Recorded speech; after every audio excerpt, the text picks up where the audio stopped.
Jeffrey Dahmer, conhecido como o Caníbal de Milwaukee, foi um serial killer americano que, entre 1978 e 1991, matou e desmembrou 17 jovens homens.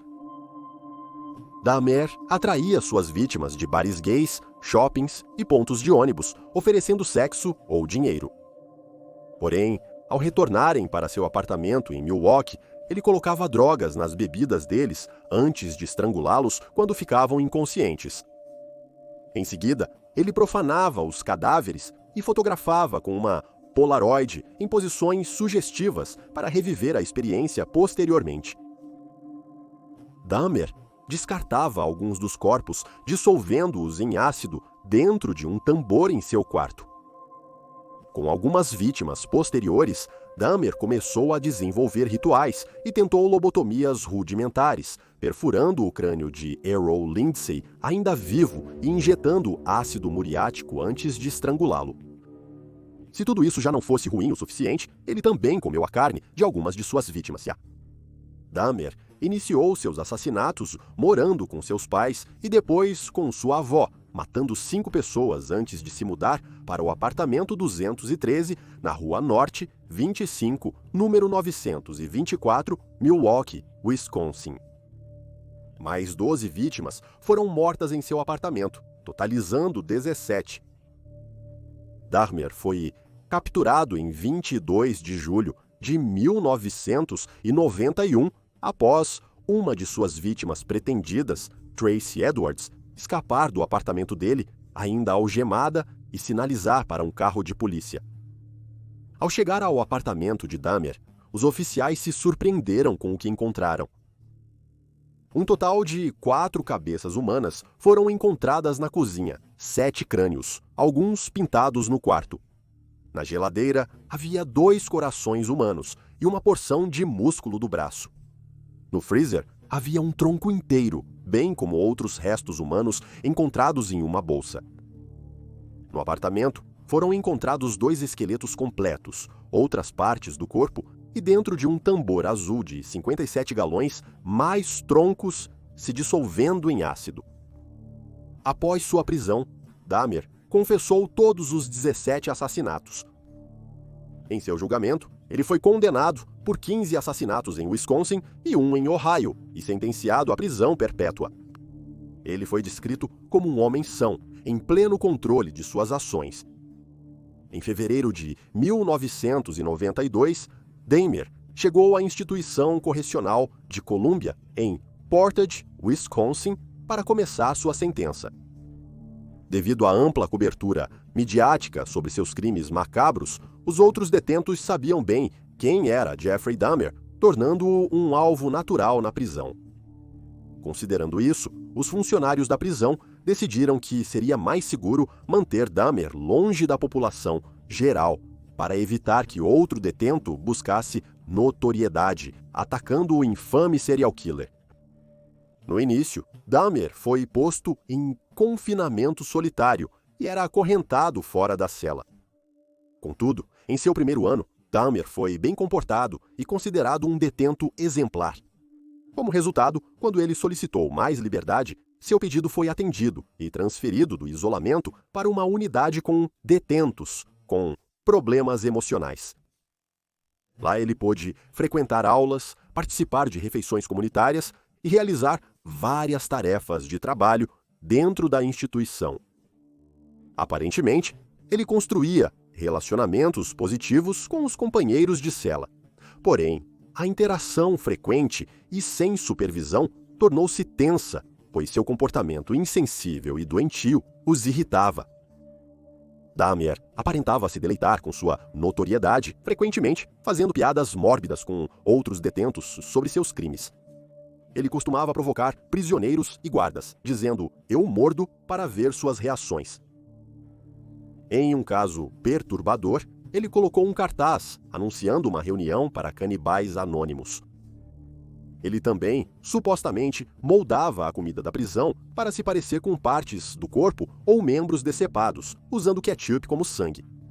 As partes falsas do corpo no jantar incomodavam os outros presos. Devido a conflitos com outros prisioneiros por seu comportamento perturbador, Dharma foi designado a ter um guarda para acompanhá-lo sempre. Durante seu breve período de encarceramento, Dharma dedicou uma quantidade significativa de seu tempo ao estudo religioso.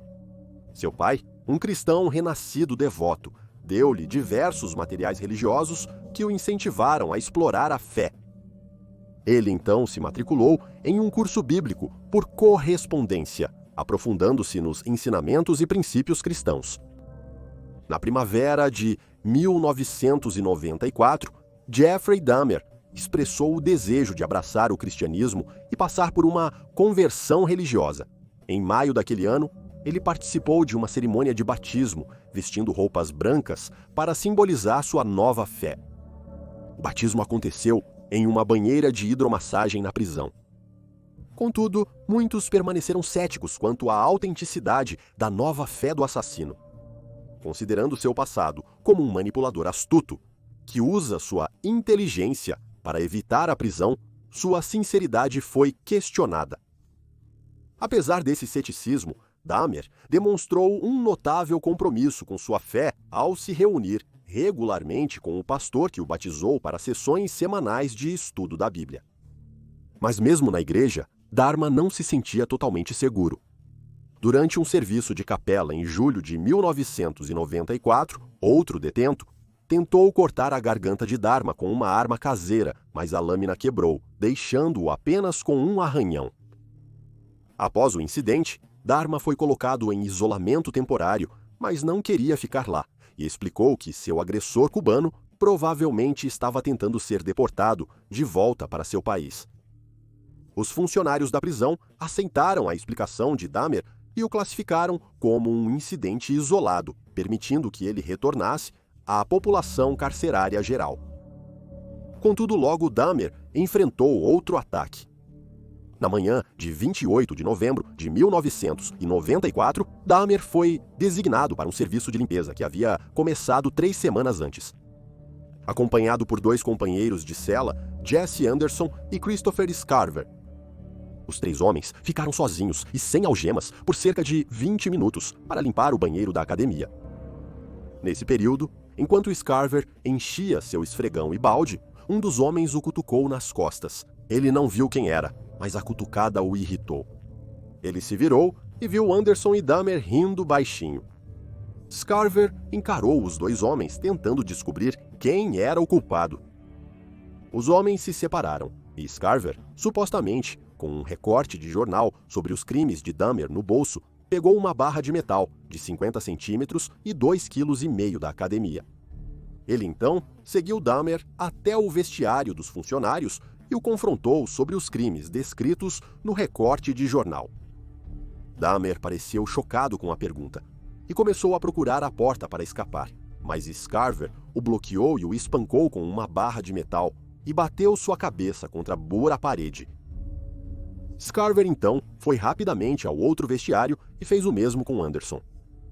Ao retornarem, os guardas encontraram Dahmer gravemente ferido na cabeça, no chão do banheiro. Ele foi hospitalizado e declarado morto. 34 anos, Anderson morreu 2 dias após o ataque. Posteriormente, quando questionado sobre suas motivações, Scarver explicou que ia além do comportamento de Dahmer na prisão. Ele ultrapassou os limites com prisioneiros e funcionários da prisão, afirmando que alguns detentos demonstram remorso, mas ele não era um deles. Ele também questionou se o pessoal da prisão, que normalmente acompanhava Dahmer, os deixou sozinhos intencionalmente. Alguns creem que Dahmer tinha um desejo de morte, pois durante sua sentença, em 1992, ele afirmou: "Eu nunca quis liberdade. Francamente, eu quero a morte para mim mesmo." Ele também disse ao seu pastor: "Acho que deveria ter sido condenado à morte pelo Estado pelo que fiz." A decisão de Dahmer de se juntar à população carcerária geral fez com que alguns conhecidos especulassem que ele buscava intencionalmente a morte na prisão. Após o ataque fatal contra Dahmer, seu advogado Gerald Boyle comentou que ele tinha um desejo de morte, mas não tinha coragem de tirar a própria vida. Previ que chegaria o dia em que ele seria morto na prisão. A reação do público à morte de Dahmer foi mista. O terror chegou ao fim, mas alguns estavam frustrados por ele não estar vivo para ser punido na prisão pelas atrocidades cometidas. Os pais de Dahmer tinham opiniões divergentes sobre sua morte.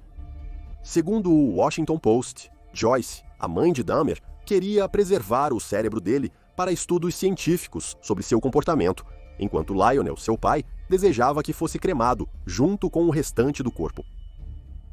Eles tiveram muito tempo para decidir, pois nada poderia ser feito com o corpo de seu filho até a condenação de Christopher Scarver por espancá-lo e matá-lo. Enquanto aguardava, em cenas que refletiam o que fez com suas vítimas, o cérebro de Dahmer foi removido e conservado em formol, até que se decidisse o que fazer com ele. Em 17 de setembro de 1995, quase um ano após sua morte brutal, os restos de Dahmer foram cremados e sem o seu cérebro.